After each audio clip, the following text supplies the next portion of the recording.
26ஆம் தேதி மாவடிப்பள்ளியிலே நடந்த அனர்த்தம் 8 உயிர்களை பலியெடுத்திருக்கிறது.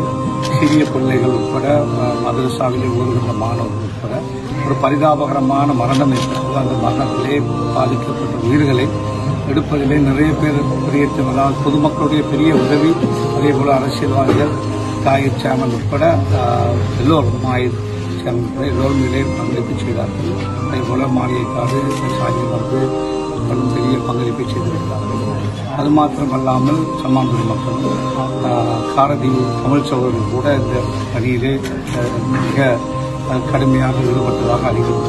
இருந்தாலும் இவ்வாறான ஒரு பெரிய அனர்த்தம் வரப்போகிறது என்று ஏற்கனவே வளிமண்டல திணைக்களம் அறிவித்த பொழுது இவ்வாறான ஒரு தாக்கம், புயல், வெள்ளம், மழை வரப்போன்றது தெரிந்தும் எந்த ஒரு பாதுகாப்பு நடவடிக்கையும் டிசாஸ்டர் மேனேஜ்மெண்ட் சென்றதோ அல்லது போலீசாரோ அதுக்குரிய அதிகாரிகளோ எடுக்கவில்லை.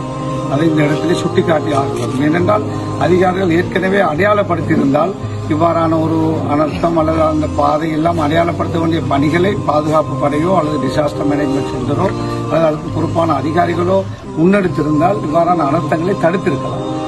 எதிர்காலத்திலும் இவர்கள் இவ்வாறான தவறுகள் விடாமல் இருக்க வேண்டும் என்பதற்காக நாங்கள் இதை சுட்டிக்காட்டுகின்றோம். எனவே அந்த அதிகாரிகள் ஒரு அசம்பந்த போக்கோடு செயல்படாமல் எதிர்காலத்திலே சரியான முறையிலே செயல்பட வேண்டும் என்று வேண்டிக் கொள்வதோடு இன்று நாங்கள் பாதிக்கப்பட்ட வீடுகளுக்கு, மரணித்த பிள்ளைகளுடைய வீடுகளுக்கு விஜயம் செய்து அவருடைய குடும்பத்தாரோடு கலந்துரையாடினோம்.